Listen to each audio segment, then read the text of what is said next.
Guys, di video kali ini kita unboxing dan setting Realme C75X dengan warna Oceanic Blue dengan RAM 8 GB, internal 128 GB, dan teman-teman ini masih segel ya, asli dari Realme Official. Oke guys, jadi untuk C75X ini cukup populer juga, banyak peminatnya karena seperti di iklannya, HP ini memiliki ketahanan terhadap debu dan air. Oke guys, jadi langsung aja kita buka apa aja yang kita dapatkan di dalam dosnya. Apakah ada anti gores asli atau apakah ada juga softcase bawaannya. Jadi langsung aja kita buka biar kita tahu apa aja isi di dalamnya. Oke, sembari kita melakukan unboxing, kita akan bahas tentang kelebihan dan juga kekurangan dari HP Realme C75X ini guys. Wah, ini dosnya ada dua ya. Itu lapisan pertama dan ini yang kedua guys. Oke, langsung aja kita bahas. Nah, yang pertama, kelebihan pertama dari Realme C75X ini memiliki durabilitas tinggi dengan sertifikasi IP66, IP68, dan IP69. Wow, 3 sertifikasi dikantongi guys. Nah, ini yang kita dapat soft case, kemudian pembuka kartu. Ya, dapat soft case guys. Nanti anti goresnya akan kita lihat dapat atau enggak. Oke, Realme C75X memiliki ketahanan luar biasa terhadap debu, air, dan semprotan air bertekanan tinggi. Wow, ponsel ini mampu bertahan di kedalaman hingga 0,5 meter selama 50 hari dan lolos uji standar militer MIL STD 810H, menjadikannya ideal untuk penggunaan ekstrim atau aktivitas outdoor. Fitur Sonic Wave Water Ejection juga membantu mengeluarkan air dari speaker. Keren banget. Nah, itu yang biasanya cepat rusak. Speaker itu yang biasanya cepat rusak kalau HP itu kena air, guys. Karena air kan masuk dari sana. Oke, teman-teman. Jadi seperti ini untuk model daripada Realme C75X-nya, cukup keren. Warna Oceanic Blue ya, kayak gini. Nah, teman-teman, ini HP-nya mulus banget. Ini tempat kartu SIM-nya. Kemudian ini charger Type-C, loudspeaker, kemudian mikrofon. Oke guys, sepertinya tidak memiliki tempat headset 3,5 mm ya. Nggak ada guys. Jadi harus pakai headset Bluetooth nih. Jadi sudah modern ya, nggak ada lagi lubang untuk headset. Nah, tempat lubang headset juga tempat masuk air sih sebenarnya. Jadi wajar HP ini tidak dilengkapi dengan lubang headset. Oke guys, kita coba nyalain apakah HP-nya normal atau enggak. Nah, teman-teman, selama saya unboxing Realme sih nggak pernah ada masalah. Semuanya normal begitu. Nah, langsung aja kita buka lagi. Kita dapat sebuah kabel charger. Nah, beda kayak Samsung sekarang ya. Samsung kok nggak ada chargernya ya, saya heran banget. Kok beli HP cuma dapat HP tok, chargernya beli sendiri. Oh, gila. Udah mahal, charger terpisah lagi. Ini charger kita tetap dapat dan sudah mendukung fast charging juga. Oke, nanti kita akan bahas lagi, guys. Oke, langsung saja di sini untuk kelebihan keduanya, baterai besar dan pengisian cepat. Nah, dengan kapasitas baterai 5600 mAh, Realme C75X menawarkan daya tahan yang sangat baik, mendukung penggunaan seharian penuh seperti bermain game 7,8 jam. Wow. Kemudian nonton video 12,7 jam dan memutar musik 81,5 jam. Dukungan pengisian cepat 45 watt, memungkinkan pengisian penuh dalam 90 menit dengan 50% terisi dalam 37 menit guys. Ya, cepat banget ya. Jadi kalau zaman dulu Poco X3 Pro hanya 33 watt, tapi ini sudah 45 watt. Keren. Oh ya, by the way, anti gores bawaannya ada. Jadi tidak perlu buru-buru membelikan anti gores baru. Oke, kita lakukan settingan teman-teman. Ikuti aja cara saya lakukan settingan saya. Di sini saya settingnya tanpa menggunakan jaringan dulu, jadi skip aja WiFi dan juga jangan pasang kartu SIM terlebih dahulu untuk mempercepat settingannya. Oke, kelebihan yang selanjutnya adalah layar IPS LCD 120 Hz yang mulus. Mulus. Hai. Layar 6,72 inci beresolusi Full HD Plus 1080 x 2400 pixel dengan refresh rate 120 Hz memberikan pengalaman scrolling dan gaming yang mulus. Fitur mini kapsul 3.0 menambah interaksi notifikasi yang dinamis, mirip Dynamic Island pada iPhone. Wow, keren. Layar juga dilindungi AMOLED Glass untuk ketahanan terhadap benturan dan goresan ringan. Wow. Kelebihan nomor 4, kapasitas memori lega dengan RAM dinamis. RAM 8GB LPDDR4X dapat diperluas dengan 24GB secara virtual melalui fitur Dynamic RAM Expansion. Oke guys, jadi mendukung multitasking dan gaming ringan. Gaming ringan ya teman-teman. Penyimpanan internal 128GB dapat diperbesar dengan slot micro SD khusus memberikan fleksibilitas penyimpanan. Jadi bisa kita tambah teman-teman, memorinya jangan takut.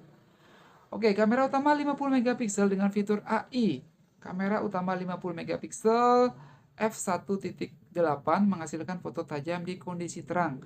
Didukung fitur AI seperti HDR, panorama, dan mode underwater. Hai, keren. Kamera ini cocok untuk penggunaan sehari-hari meski hanya dilengkapi sensor kedalaman 2MP tambahan. Oke, layarnya responsif teman-teman. Kemudian fitur pendukung lengkap. Realme C75X dilengkapi dengan NFC untuk pembayaran non tunai, Cycle to Search untuk pencarian cepat, dan asisten AI Google Gemini. Ponsel ini juga mendukung Android 15 dengan antarmuka Realme UI 60. Wow, keren banget teman-teman. Serta fitur keamanan seperti Face Unlock dan sidik jari samping. Jadi masih pakai sidik jari samping ya, bukan di layar teman-teman. Kemudian kelebihan nomor 7, desain elegan dan harga terjangkau. Wow, ini kamera jernih guys, mantap. Ya, dengan desain tipis 7,99 mm, bobot hanya 196 gram, dan harga sekitar ya 2 juta ke atas lah begitu. Jadi C75X ini menawarkan nilai yang sangat baik untuk kelas entry level, terutama yang mengutamakan durabilitas, pilihan warna oceanic blue, coral pink, dan itu aja warnanya. Kemudian kekurangan juga ada teman-teman. Mau bahas kekurangannya? Oh, let's do it. Oke. Pertama, hanya menggunakan mono speaker. Ya, HPP sekarang itu rata-rata sebenarnya memiliki dual speaker sih. Tapi ini masih mono teman-teman ya. Sementara Xiaomi itu contohnya ya, dia itu sudah stereo speaker dari seri-seri yang dulu sih. Udah dari X3 Pro apa semua itu udah. X3 Pro wajar sih, udah 4 jutaan ya kan. Ya kayak apalah gitu. Udah stereo speakernya ini masih inilah, masih kurang mantap, masih mono speakernya. Kemudian memori internal masih eMMC. Ya, penyimpanan internal 128GB menggunakan teknologi eMMC yang lebih lambat dibandingkan UFS. Ya guys, harusnya sudah UFS sih harusnya. Kemudian kamera terbatas tanpa lensa ultrawide. Ya, nggak ada mode ultrawide-nya teman-teman ya. Jadi itu kekurangannya, tidak ada mode ultrawide. Nah, tidak ada lensa ultrawide atau makro, membatasi fleksibilitas fotografi. Kamera depan 8MP hanya standar, dan perekaman video terbatas pada 1080p 30fps tanpa stabilisasi, kurang ideal untuk pengguna yang mengutamakan fotografi serbaguna. Oke, performa chipset terbatas, hanya menggunakan chipset MediaTek Helio G81 Ultra 12 nanometer dengan GPU Mali G52. Hanya cocok untuk tugas sehari-hari dan game ringan. Skor Antutu sekitar 280.000 saja. Oke guys. Jadi menunjukkan performa yang kurang kompetitif tentunya ya untuk game berat dan multitasking intens dibandingkan dengan chipset seperti Snapdragon 685 pada Vivo Y29. Oke, dan ini belum mendukung 5G. Oke guys, hal yang penting banget, belum mendukung 5G. Oke, hanya sampai di 4G LTE. Oke guys. Nah, sebenarnya ada saingannya juga kayak Samsung Galaxy A13, kemudian Xiaomi Redmi Note 13 5G itu sudah mendukung 5G dengan harga yang hampir-hampir sama. Kemudian resolusi layar HD+ pada beberapa sumber.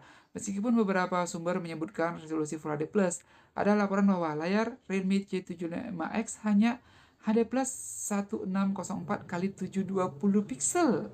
Wow, kok seperti itu ya? Saya kurang tahu juga sih.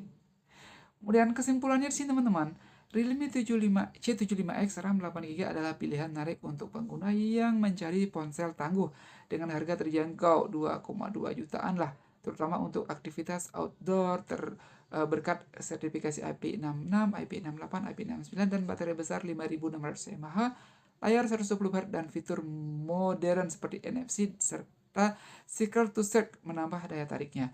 Namun kekurangan seperti speaker mono, memori eMMC, keadaan 5G dan performa chipset yang terbatas membuatnya kurang ideal untuk pengguna yang mengutamakan audio, kecepatan, dan konektivitas masa depan. Cocok untuk pengguna aktif seperti pengemudi ojek online atau bekerja lapangan. Tetapi pertimbangkan alternatif seperti Vivo Y29 untuk performa lebih baik di kelas harga serupa. Oke guys, jadi seperti itu pembahasan kelebihan dan juga kekurangannya. Sebenarnya ya keren juga sih, tergantung dari kita aja. Oh ya teman-teman, sambil ini kita install sedikit WhatsApp-nya. Di sini teman-teman lihat juga kecepatan speed download-nya lumayan bagus sebenarnya. Ya, ini kecepatan download-nya bagus teman-teman. Nah, walaupun jaringan di kampung saya itu sebenarnya nggak begitu kuat kayak di kota-kota. Tapi ini menurut saya kecepatan download-nya udah cukup bagus. Keren lah. Oh ya, kita bahas tentang dynamic RAM atau sering disebut dengan dynamic RAM expansion DRA. Wah, waktu kita habis guys. Waktu kita habis, sorry. Terima kasih banyak sudah visit. Semoga videonya bisa bermanfaat dan jangan lupa dibantu support channel ini ya.